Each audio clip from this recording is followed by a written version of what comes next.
अस्सलामु अलैकुम and good morning. दोस्तों, मैं बहुत सुबह सुबह उठ गया हूँ, काफ़ी सुबह। तो अब सूरज निकल आया है और टाइम की हो गया है पौने आठ, साढ़े सात का टाइम है। और मैंने कहा चले जी मैं तैयार हो जाता हूँ। मैंने नाश्ता भी कर लिया है, इससे आप नहा लिया है, ये सारा कुछ मैंने कर लिया है।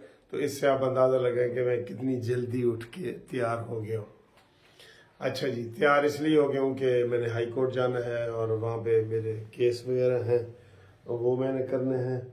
केसों के हवाले से हमेशा मैं कहता हूँ कि आपने कोई भी कानूनी मुशावरत करनी हो तो हमारे MLC मुनसिफ लॉ कंपनी जो है उसके वकला पूरे पाकिस्तान में हैं और हमारी बेहतरीन कंपनी है। हम पूरे मुल्क में सर्विसेज देते हैं।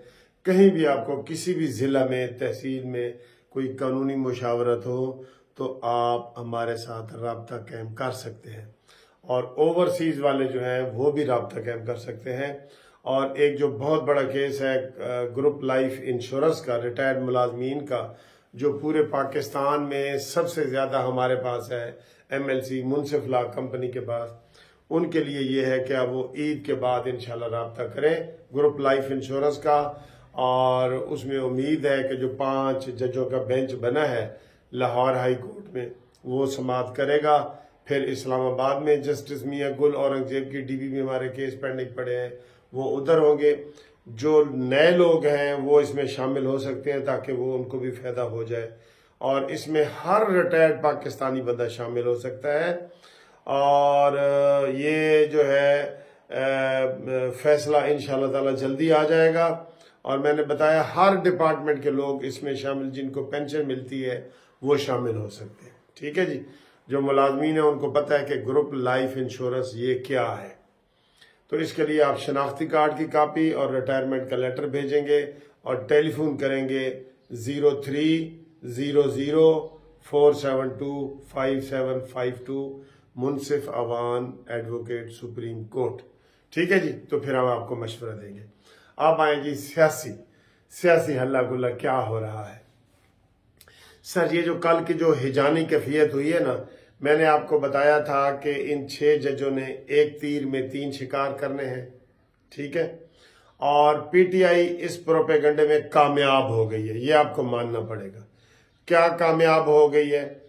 एक तो उन्होंने इतना प्रोपेगंडा किया है कि जो तसद्दुक हुसैन जिलानी है उसको घर से ही मुखालफत शुरू हो गई है। बेटे ने कहा है कि पापा आप क्या कर रहे हैं, आप किस चीज में जा रहे हैं, उन्होंने यही कहा होगा कि किस गंद में जा रहे हैं, ये है वो। तो वो तसद्दुक जिलानी हट गए। अब सुप्रीम कोर्ट ने आज खुद नोटिस लेके 7 जजों का बेंच बना दिया है। फिर भी PTI के वो हसन रऊफ साहब जो है वो कह रहे हैं जी कि काजी फायदी से इस्तीफा दें, हमने तो फुल बेंच कहा था। और हामिद खान भी कह रहे हैं कि हमने तो फुल बेंच कहा था, इस्तीफा दें जी, इस्तीफा दें। तो ये उनका दूसरा मकसद हो गया। पहला मकसद बल्कि ये हो गया, तसद्दुक जिलानी वाला तो साइड वाली गेम है ना। ठीक है, तो काजी फायदीसा से फरागत चाहते हैं, आमिर फारूक से फरागत चाहते हैं और सैयद आसम मुनीर से फरागत चाहते हैं। ये इंतशार और फितना इसलिए बर्पा किए जा रहा है। काजी फायदीसा ने असर ले लिया, ये आपको मानना पड़ेगा। और उन्होंने इतना असर ले लिया है कि वो उठते बैठते उनके ज़हन में यही 6 जजों वाली किस्मत बैठी हुई है। हालांकि थोड़ा सा वो साइड पे वाक करके सोचे कि यार मैं क्या कर रहा हूं, तो ठीक है, अताब बंदयाल ने इनको कोई किया था, मुझे बताएं स्पेसिफिकली ये जो 6 जजों ने फितना फैलाया है किस चीज का हवाला दिया है कि किस केस में हमारे ऊपर दबाव आया है। कोई केस बताते हैं ना, तो उन्होंने बताया है? नहीं बताया। और इसी शोर शराबे में कल इमरान खान की और बुशरा पिंकी की जमानत ले ली है। मैंने कहा ये दबाव है, दबाव अदलिया को दबाव में डालना है, इंतजामिया को दबाव में डालना है और एस्टेब्लिशमेंट को दबाव में डाल के अपना मकसद हाल करना है। और वो उन्होंने कल किया है।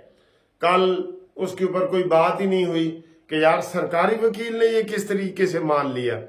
मैं आपको ये बता रहा हूं, इधर जितने मर्जी आप करते रहना, सरकार की तरफ से कोई बड़ा स्टेप नहीं आएगा। वो शहबाज शरीफ हुकूमत खामोश ही रहेगी, ये उसकी पॉलिसी है। कोई ये नहीं कहेगा कि मैं निपट लूंगा, मैं देख लूंगा, जैसे हम करते हैं ना, वो वाली बात शहबाज शरीफ की तरफ से नहीं आएगी, जिसका फायदा इमरान खान उठाएगा उठाएगा उठाएगा। अब वो कल कह रहे थे जी कि 4-5 महीनों की बात है, ये अमेरिका में इंतखाबात हो रहे हैं, वो झूठी एक वीडियो चला रहे हैं। ट्रंप ने कहा है जी कि Khan is my best friend, I will again restore him, और मैं उसको जी दोबारा इख्तिदार में लाऊंगा, वो मेरा दोस्त है। ये उन्होंने खुद आर्टिफिशियल इंटेलिजेंस से नकली एक वीडियो तैयार करके वो चलाई हुई है। ठीक है, उसका क्या ताल्लुक है इमरान खान का? वो तो इमरान खान को उल्टा मजाक समझता है कि ये भी पागल खान है। तो ये जो दबाव डाला गया है ना, आपको मैं बता रहा हूं, काजी फाइज ईसा दबाव में आ गए हैं, तसद्दुक जिलानी दबाव में आ गए हैं, हुकूमत दबाव में आ गई है। पीटीआई के प्रोपेगंडा के जनाब, एक तरफ रैलियां निकल रही हैं, हम ये करेंगे, मौलाना फजल रहमान, इन्होंने कोई मौलाना फजल रहमान को मनाने की कोशिश की है? कितनी हमने वीडियो बना दी हैं। ये गए मौलाना साहब? नहीं गए। तो सर जी सूरत हाल ये है कि ये इनको वो कहते हैं ना विसाले सनम, ना वो मिला खुदा मिला, ना विसाले सनम। ठीक है, तो ये सारा खसारा नून लीग को जा रहा है। नून लीग का इससे ताल्लुक इनडायरेक्ट नहीं है, डायरेक्ट नहीं है, इनडायरेक्ट है। अब मसलन केस चला जाता है जी, कल केस की समाअत होनी है 11:30 बजे। केस में तय हो जाता है कि एस्टेब्लिशमेंट ने मुदाखलत की है और ये 6 जज ठीक बोल रहे हैं। तो वो क्या होगा, उसका नतीजा क्या होगा? वो सिर्फ एस्टेब्लिशमेंट के, इंटेलिजेंस के, आईएसआई के इदारे के सरबराह फारिग नहीं होंगे, शहबाज शरीफ साहब को भी फारिग किया जा सकता है कि भाई आपके अंडर है, आपने क्यों नहीं रोका? और ये बातें पुरानी हैं, वैसे ये शहबाज शरीफ का इसके कोई साथ कोई ताल्लुक नहीं है, बातें पुरानी है। पुराने मरे हुए घोड़े में रूह डाली गई है, मुर्दा घोड़े में रूह डालने की कोशिश की गई है, फितना फैलाने के लिए, दबाव में लाने के लिए।